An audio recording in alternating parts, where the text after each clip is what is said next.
What's going on, y'all? It's GumGumTCG here, back again with another live duel. This is from my locals last weekend. We unfortunately didn't get enough people to fire, so we just played a couple games with myself, my brother, and one of our friends. And this is going to be me and my brother Evan. I'm on the right playing Smoker. He's on the left playing Whitebeard. And yeah, we're just going to get right into it. You can see we're just shuffling up our decks.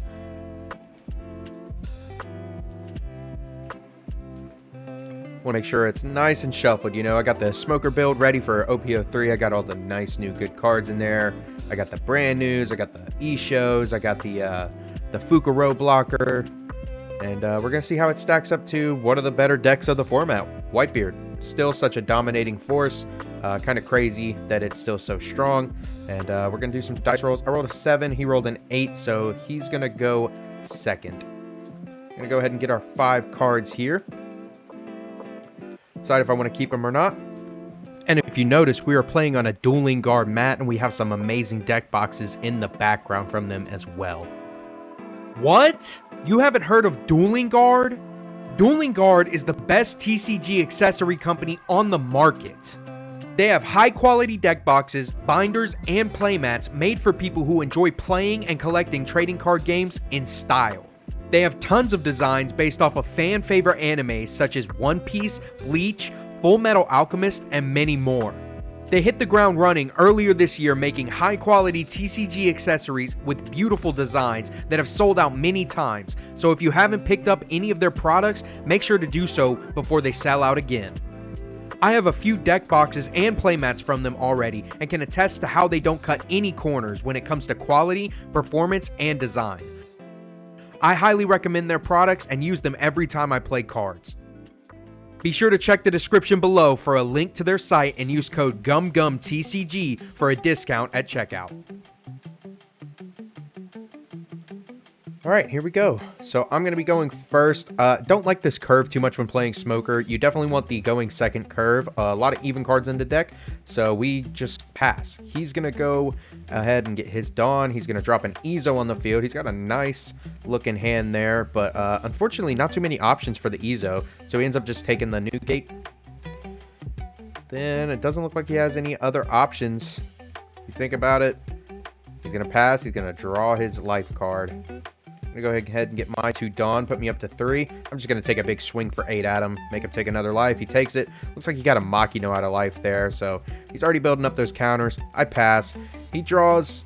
Looks like he got a 5-drop Marco there. He's going to swing at me for 6. I'm just going to take it. Definitely always taking the first hit in this Smoker deck, because you need those extra cards when you're trashing so many. I'm just going to take this second one, too. He dropped the Makino, made the Izo a little bit beefier. Hit me, and I took it. I got a Meteor Volcano out of life, which I triggered to draw 2 and trash 1. Passes, takes his life card. Get our Dawn, put us up at 5 here. Thinking about my options. I'm going to take this Makino out. I don't want it sitting on the field. Never really want it on the field. I'm going to drop that Kuzan. We always like that Kuzan when we hit 4 Dawn. Give me a draw, and I pass with 1 open. He's going to go ahead and hit his Dawn. He's up at 6 now. His hand is just building in size. He's going to swing at me for 6. Going to counter with the 2K. Put me up to 7. He's going to go ahead and drop the 5-drop Marco. He's going to pass. He's going to take his life card. Going to go up to 7 Dawn here. Alright, now having that Kuzan on the field is really good for me in this situation. It just allows me to be able to reduce things and then be able to pop bigger things. Like if he were to drop a Newgate, I could then swing, drop a Sakazuki and pop it.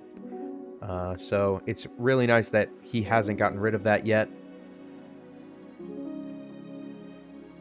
going to put one under it. I'm going to swing at the Whitebeard, reducing the Marco. He's just going to counter by dropping a 1K speed Jill. Put him up to 7. Thinking about what else I want to do here. I'm going to drop a brand new. I'm going to see if I can't find some better options. I'm just going to take a 2K. Nothing really good in my hand right now. Drop a Borsalino, get a little bit of defense on the field, pass back to him. Gets his 2 Dawn, should put him up at 8 here. He's not in the Newgate territory yet, but he's not far from it. Thinking about what he wants to do. Now that I have that Borsalino on field, it's going to be harder for him to take that Kuzan off the field. But it does look like he has options to do so.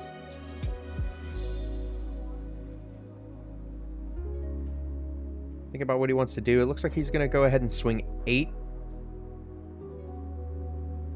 at my Kuzan. And I decided to drop 2 2Ks here. I do want to keep that on the field. I'm going to make it so that if he wants to take that from me, he's going to have to work a little harder than that.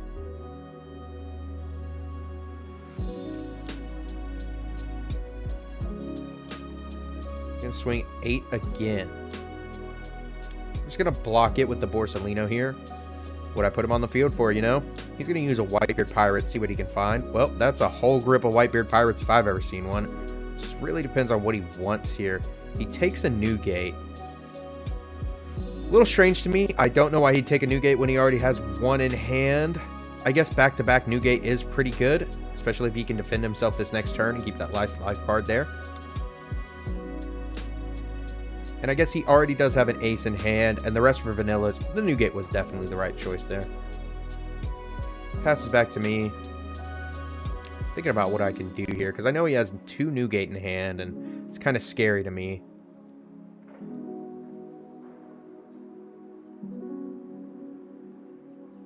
Asking me how many Dawn I'm at. I'm at 9. Thinking about what I want to do, because I don't believe I have too many options here.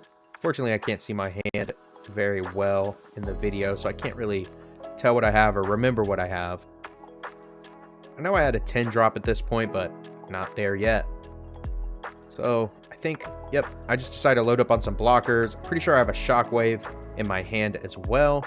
So I got 2 blockers on field with a 4K counter that pops something in my hand. And I decided not to attack with the Kuzan either, or my leader.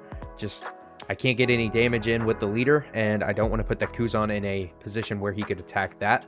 I'd rather keep it on the field so that I can blow stuff up next turn, like if he were to drop a Newgate here. He didn't drop the Newgate here, which I do think was a big misplay. I think he should have dropped it, and it would have put him in a way better position. He attacked the with Marco into my leader. I took it, and then he attacks with Newgate for 8, which I counter the Shockwave and pop his Fassa.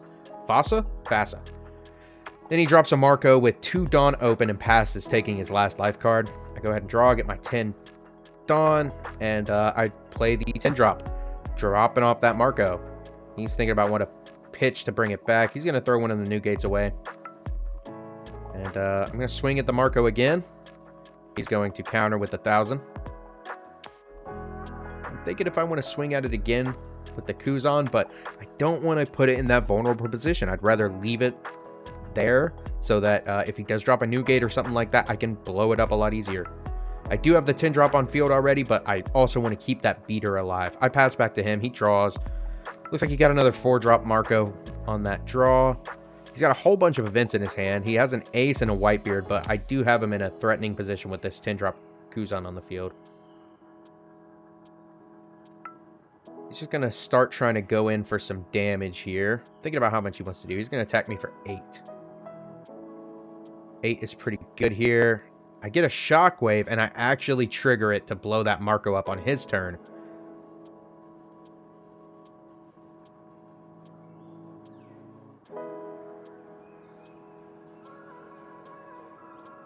He's not going to bring it back.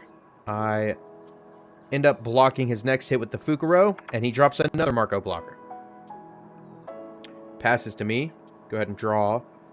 Got all 10 Dawn here. Trying to think about what I can do to win. I only have to kill him.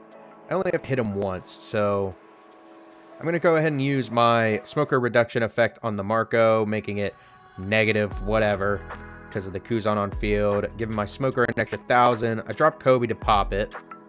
He doesn't bring it back. I go ahead and swing with my 4-drop Kuzan into Whitebeard with 8, and then I swing at him again. He counters that. I swing at him again with the Smoker for 7. Then I swing at him again with the Kuzan for 10. And he ends up countering all of these. Typical Whitebeard. I go ahead and drop another blocker here and pass. I'm sitting in a pretty good position here. I've got 1 life card left, 2 blockers on field, and 3 cards in hand. So, don't think he's going to kill me here. It's possible, but Don't think it's going to happen. Those blockers not being able to be KO'd is really, really helpful in some of these matchups, especially with that 5-drop Marco around and a lot of decks right now. Them not being able to blow up the Fukuro is really good. I ended up cutting Rosinante out of my list halfway through the OP02 format just because it was getting feasted all the time. So it looks like he's going to go at my face for 7. I'm just going to block it with the Fukuro. Like I said, I know I'm in a pretty good position here, so I don't really have to worry too much about hits or anything. He's going to swing at me for 8. Making it so that if I do block with that Borsellino, I got to drop 2 cards, which I do. I end up dropping another Fukuro and a Super. Wanting to hold that around. He puts a Makino on the field. Boosts up his Izo to 5. Going to put a Dawn under it, swing for 6. Take it. And then he's thinking about what else he can do. He decides he just scoops it up. He has enough for a Jozu, but it's not big enough to swing at me. And, yeah, unfortunately, that was the game. He just scooped it up before I got my turn to kill him. He knew I was killing him next turn. So, I was talking to him about, I think he should have played that Whitebeard on curve right when he could, because if he had done that, then he could have played the other one next turn, and he would have been at, his leader would have been at 8k for 2 turns straight, not taking that last life card. I'd have to beat over 8k for 2 turns. He would have been still keeping that life card around. I think he would have won the game if he had dropped Whitebeard on curve. And that's your lesson for the day. Drop your cards on curve if you got them. I think it's a very important part of this game is playing cards when you can. And if you do that, it'll help you out a lot in the late game. You know, if you get to 10, if you're playing Smoker, you can drop the 10 drop without dying next turn. You always play the 10 drop. Same with the E-Show. I mean, it just feels right. And that's what I was trying to tell him. Like, if he had dropped that Whitebeard, I think he would have won. But, nevertheless, it was a good game. And I hope you all enjoyed the video. If you're not following me on social medias, go check those out. I got those down in the description below. Follow me on Twitch. We're doing a giveaway at 100 followers. We're almost there, so make sure you get in on that. You got to be in the Discord for that, though, so join the Discord. We got a link to that down below. Also, make sure to check out duelingguard.com. Use code GUMGUMTCG for a discount at checkout. I have a link to their website down below. And have another video out for y'all soon. Hope y'all are enjoying these live videos. And I'm going to try and keep them up 2 a week. But other than that, I hope you're having a great week. And I'll see you on the next one. Peace.